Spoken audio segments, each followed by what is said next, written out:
मौसम से जुड़ी जानकारी और लाइव मौसम खबरों के लिए हमारे YouTube चैनल को सब्सक्राइब करें और बेल आइकॉन दबाकर हर अपडेट पर रखें नजर। नमस्ते दोस्तों, स्काई मेट वेदर में आपका बहुत बहुत स्वागत है। मेरा नाम महेश पलावत है।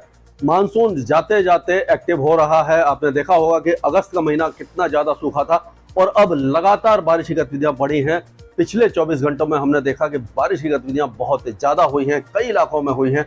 और अगर आज 22 सितंबर हो चुकी है, केवल 8 दिन का मानसून बचा है, लेकिन उसके बावजूद अभी जो एक्टिविटी है वो कितनी ज्यादा बढ़ गई है। आप देखिए, ये साबुर जो है भागलपुर का एक इलाका है, वहाँ 187 मिलीमीटर बारिश हुई है। भागलपुर में 120 मिलीमीटर बारिश हुई है। मलाजखंड में 99 मिलीमीटर है। औरंगाबाद जो महाराष्ट्र में 97 और गोवा में 93, उलवेरिया में 80, भोपाल में 69, दीघा जो ईस्ट कोस्ट पर है उसमें भी 63 मिलीमीटर है। कोचीन में 61 है और रत्नागिरी में 57। ये 10 सबसे जो बड़े वो हैं, यानी कि सबसे ज़्यादा जो बारिश वाले स्थान हैं वो मैंने आपको दिखाए हैं। और अगर इस समय वेदर सिस्टम देखे जाए तो आप देख सकते हैं कि वेदर सिस्टम में लो प्रेशर एरिया जो है वो झारखंड के ऊपर आ गया है, यानी कि थोड़ा सा उत्तर की तरफ आया है। तो इसके प्रभाव से बिहार में और नेपाल की पहाड़ियों के साथ साथ उप हिमालय, पश्चिम बंगाल और सिक्किम में भारी से अति भारी बारिश की संभावना अभी बनी हुई है। अगले 2 दिनों के दौरान आज और कल भारी बारिश हो सकती है और धीरे धीरे बिहार के कई इलाकों को कल होते होते यानी कि 23 सितंबर को बारिश की गतिविधियां बिहार के कई भागों को प्रभावित करने लग जाएंगी। हालांकि बहुत लेट आई है बारिश, लेकिन फिर भी देर आए दुरुस्त आए वाली बात है कि अभी तक तो सूखे जैसे हालात थे, लेकिन आगे के लिए, आगामी फसलों के लिए ये मौसम काफी अच्छा रहने वाला है। अगर हम पहाड़ों की बात करें तो एक वेस्टर्न डिस्टर्बेंस एज ट्रफ दिखाई दे रहा है और जो साइक्लोनिक सर्कुलेशन था वो आप देखेंगे कि सिंध पर पहुंच गया है और धीरे धीरे वो और आगे चला जाएगा और उसका प्रभाव भारत के भूभाग पर लगभग समाप्त हो जाएगा। तो एक ट्रफ रेखा है जो झारखंड के बने हुए साइक्लोनिक सर्कुलेशन से लेकर के इंटीरियर कर्नाटक तक जा रही है। तो इन सब के मिले जुले प्रभाव से क्या होने वाला है इस पे तो नजर डालेंगे ही। और आज सुबह यानी 22 सितंबर की सुबह का जो पिक्चर है, सैटेलाइट पिक्चर है, उसमें अगर आप देखें तो बिहार के ज्यादातर इलाकों में, झारखंड में और पश्चिम बंगाल के कुछ इलाकों में घने बादल छाए हुए हैं। और उसी तरह से पश्चिमी उत्तर प्रदेश के कुछ इलाकों में, यानी कि जो मध्य भाग है, लखनऊ वगैरह, उस इलाके में भी बादल हैं।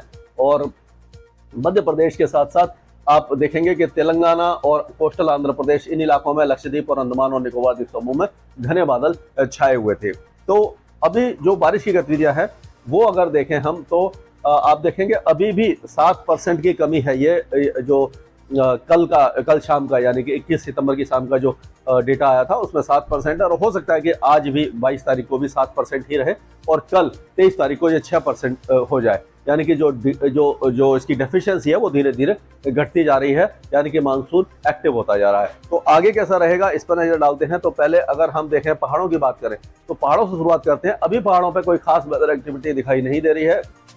पश्चिमी विक्षोभ का ज्यादा प्रभाव नहीं दिखाई देगा। पश्चिमी दिशा से हवाएं चल रही हैं, लेकिन पश्चिमी विक्षोभ और इसका जो असर है उसके हिसाब से हल्की फुल्की बारिश की गतिविधियां गिलगित बाल्टिस्तान, मुजफ्फराबाद, लद्दाख और जम्मू कश्मीर में दिखाई देगी। हिमाचल प्रदेश और उत्तराखंड में भी हल्की से मध्यम बारिश कुछ स्थानों पर दिखाई दे सकती है। ये अगले 2-3 दिनों तक इस तरह का वेदर रहेगा। हालांकि उत्तराखंड में कुछ इलाकों में तेज बारिश भी हो सकती है। अब आज पंजाब के कई भागों में बारिश की संभावना दिखाई दे रही है और 23 तारीख और 24 तारीख को हरियाणा के भी कई भाग जो है वो बारिश देखना शुरू कर देंगे। अगर हम देखें तो अभी पंजाब के कई इलाके, पठानकोट, गुरदासपुर, अमृतसर, कपूरथला, तरन तारण, होशियारपुर, मतलब काफी ज्यादा इलाकों में हल्की बारिश, बहुत हल्की बारिश होगी। बहुत ज्यादा हैवी रेन नहीं होगी। 1-2 स्थानों पर तेज बौछारें गिर सकती है और यह अगले 2-3 दिनों तक रहेगा। और 25 तारीख के बाद से यहाँ का मौसम एक बार फिर से साफ होना शुरू हो जाएगा। और अगर हम हरियाणा की बात करें तो आज हरियाणा के जो पंचकुला, यमुनानगर वगैरह है, अंबाला वगैरह, यहाँ पर हल्की फुल्की बौछारें गिर सकती है। लेकिन यहाँ पर 23 और 24-25 तारीख, ये 3 दिनों के दौरान बारिश की गतिविधियां बढ़ जाएंगी। कई इलाकों में बारिश होगी। हालांकि जो पूर्वी इलाके हैं जैसे कि अंबाला है, कैथल है, कुरुक्षेत्र है, करनाल, जींद, पानीपत, रोहतक, सोनीपत, झज्जर, रेवाड़ी, गुरुग्राम, नू, फरीदाबाद, पलवल, इन इलाकों में तो बौछारें पड़ सकती हैं। लेकिन ये जो इलाके हैं सिरसा, फतेहाबाद, हिसार, भिवानी, इन इलाकों में चांसेस थोड़े से कम दिखाई दे रहे हैं। और ये अभी 25 तारीख तक रहेगा। उसके बाद 26 तारीख से मौसम यहाँ पर साफ होने लग जाएगा और उसके बाद धीरे धीरे मानसून विड्रॉल की संभावना बनती दिखाई दे रही है।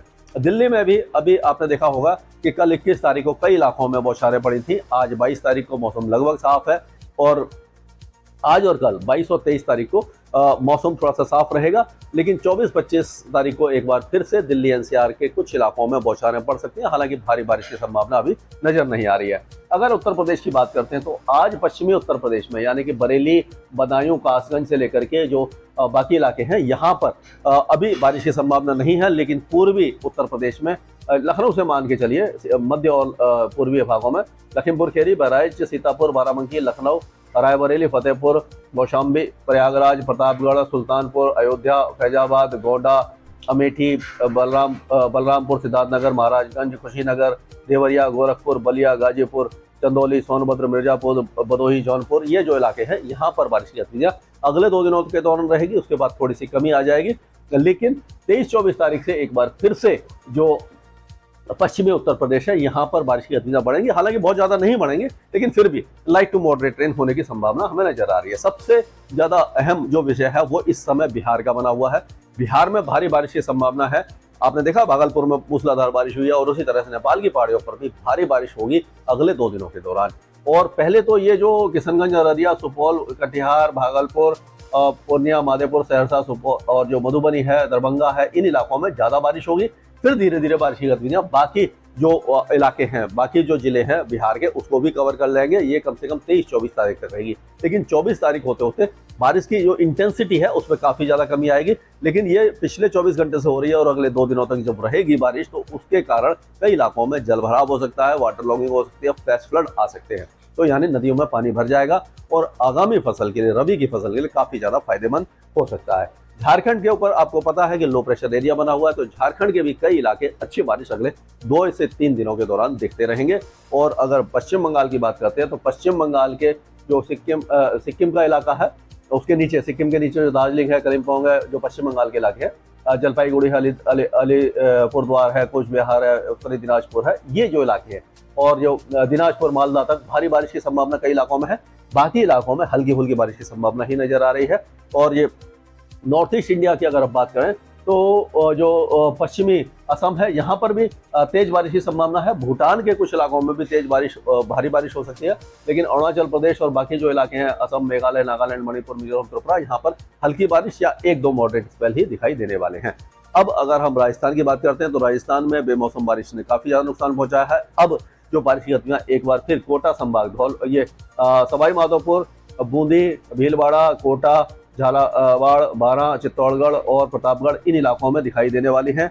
आज और कल 2 दिनों तक यहाँ पर बारिश रहेगी और उसके बाद बारिश की गतिविधियों में थोड़ा सा और हम कह सकते हैं 23-24 तारीख को हो सकता है कि अलवर, भरतपुर और जयपुर, दौसा, करौली, इन इलाकों में भी बारिश की संभावना नजर आ रही है। लेकिन 26 तारीख से होते होते बारिश की गतिविधियां पूरे इस इलाके से, यानी कि केवल जो दक्षिणी इलाका है यहाँ पर ही रह जाएगी और बाकी सारे इलाकों से मौसम ड्राई हो जाएगा। ये पूरा जो पश्चिमी भारत, ये राजस्थान है, यहाँ पर मौसम साफ होने लग जाएगा और 27-28 तारीख से हमें उम्मीद है कि मानसून विदाई लेने लग जाएगा। और गुजरात की बात करें तो गुजरात में पिछले 24 घंटों में अच्छी बारिश हुई है, कई इलाकों में हुई है। आज भी गुजरात के कुछ इलाकों में बारिश हो सकती है।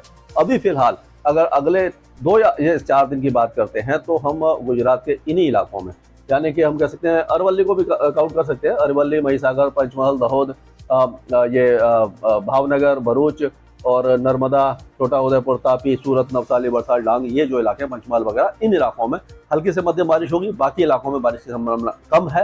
हल्की फुल्की बारिश की गतिविधियां कुछ इलाकों में हो सकती हैं, लेकिन ओवरऑल जो साइक्लोनिक सर्कुलेशन था, जो अब आपको मालूम है कि पाकिस्तान के ऊपर चला गया है, यहाँ पर साउथ सिंध में चला गया है, तो अब उसका असर इन इलाकों में, सौराष्ट्र और कच्छ में नहीं रहेगा। तो यहाँ का मौसम ड्राई हो जाएगा और अब जो बारिश की गतिविधियां हैं वो साउथ सिंध से भी हटना शुरू हो जाएंगी। यहाँ पर भी मौसम अब साफ होने लग जाएगा। अगर हम मध्य प्रदेश की बात करते हैं तो मध्य प्रदेश में लगातार बारिश की गतिविधियां हैं। ये जो वेदर सिस्टम है, पहले ये थोड़ा सा झारखंड के ऊपर आया, उसके बाद ये नीचे की तरफ आएगा और ये हम कह सकते हैं कि नॉर्थ ईस्ट मध्य प्रदेश के बाद ये फिर ये मध्य प्रदेश के सेंट्रल भाग में आ जाएगा, लो प्रेशर एरिया।